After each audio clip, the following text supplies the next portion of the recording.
In Lesson 40, Paul introduced the MPU-6050 inertial measurement unit.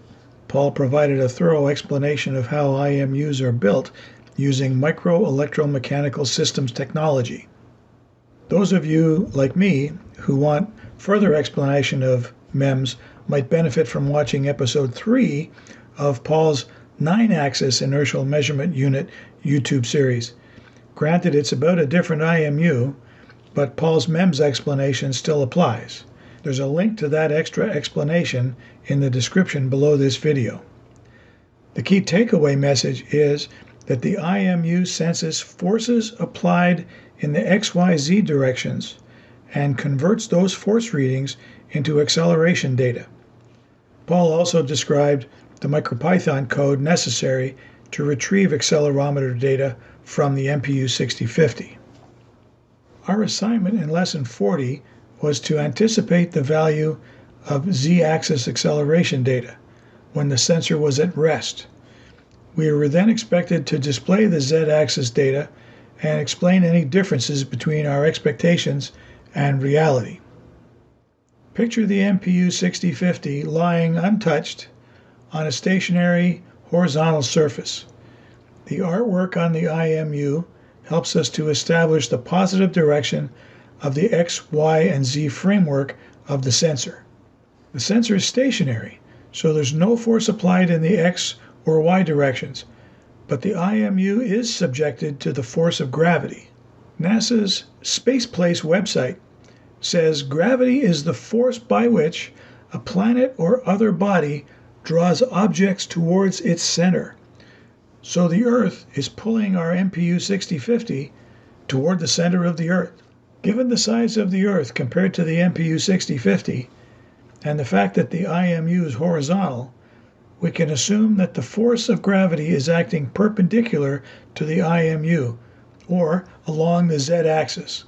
Therefore, the MPU will convert the entire force into an acceleration reading in the z direction.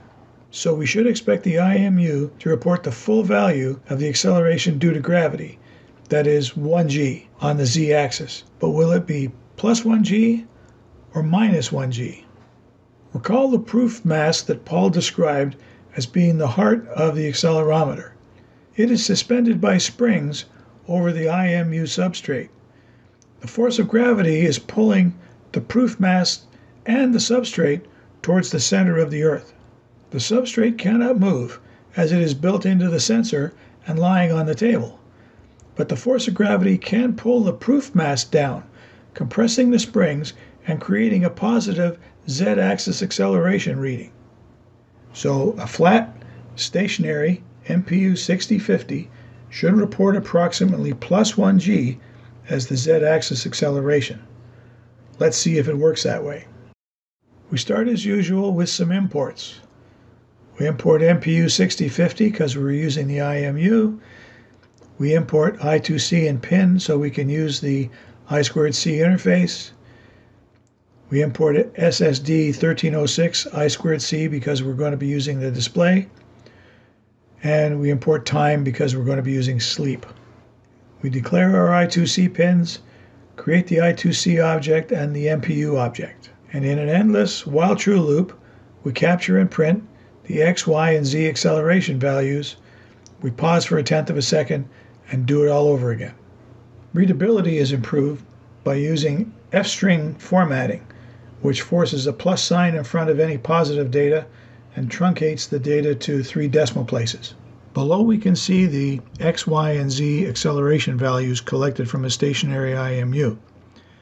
The XXL and YXL values are almost 0, and the ZXL value is approximately plus 1g. Errors may be due to the lack of calibration or the tolerances in such an affordable IMU. We will try to compensate for those errors in a future homework. Here we can see ZXL going further positive when we lift the breadboard off the table, and here ZXL goes negative when we lower the breadboard. So I think that's about it for this assignment. We predicted that a horizontal IMU at rest would report plus 1g on the z-axis, and that's what we saw, plus or minus a measurement error. Any and all comments are welcome. Don't forget to like or dislike the video before you go. And feel free to subscribe. Don't forget the notification bell. We'll talk to you next time.